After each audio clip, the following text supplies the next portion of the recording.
When people think of the Crusades, they imagine Christian knights marching east, fighting to reclaim Jerusalem from Muslim control. But the Fourth Crusade took a different turn. It didn't fight Muslims. It attacked Constantinople, the greatest Christian city in the world. In 1202, thousands of knights gathered for what Pope Innocent III hoped would be a renewed and focused campaign to recover the Holy Land. But the Crusaders had a problem. They needed ships, so they struck a deal with Venice. The Venetians agreed to build a massive fleet to transport them to Egypt in exchange for 85,000 silver marks. But when the Crusaders arrived, they couldn't pay even half. Venice offered a compromise. In return for postponing the debt, the Crusaders would help them capture the Christian city of Zara, a former Venetian possession that had rebelled, despite the fact that Zara was a Catholic city, and that attacking it meant shedding Christian blood. The Crusaders agreed. They captured Zara in November 1202. The Pope was furious and excommunicated the entire army. Though he later forgave the Crusaders, the damage was done, and things were about to get worse. While the army waited in Zara, a young Byzantine prince, Alexios, arrived with a proposal.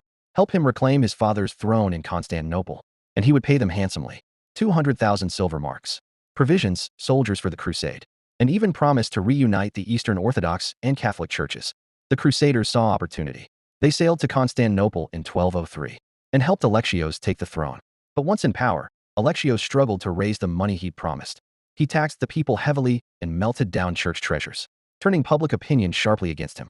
By January 1204, Alexios was overthrown and killed. A new emperor, Alexios V, seized power and turned hostile to the Crusaders. With no money, no support, and no patience left, the Crusaders made a fateful decision. They would attack the city.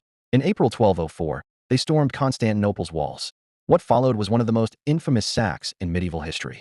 For 3 days, Crusaders looted churches, stole sacred relics, burned homes, and defiled holy places. The Hagia Sophia was desecrated. Gold and icons were torn from altars. Even nuns were assaulted. Pope Innocent III condemned the attack, but it was too late. The Crusaders set up a short-lived Latin Empire, while the Byzantine Empire fractured and declined. The Eastern and Western Christian worlds, already divided, became enemies in spirit as well as doctrine. The Fourth Crusade never reached Jerusalem. It never fought a Muslim army. Instead, it destroyed the heart of Eastern Christianity, not in defense of the faith, but in pursuit of gold, power, and broken promises. It remains one of the darkest chapters in the history of the Crusades, a holy war that betrayed its own purpose and left a lasting scar on Christian unity. Like and subscribe for more.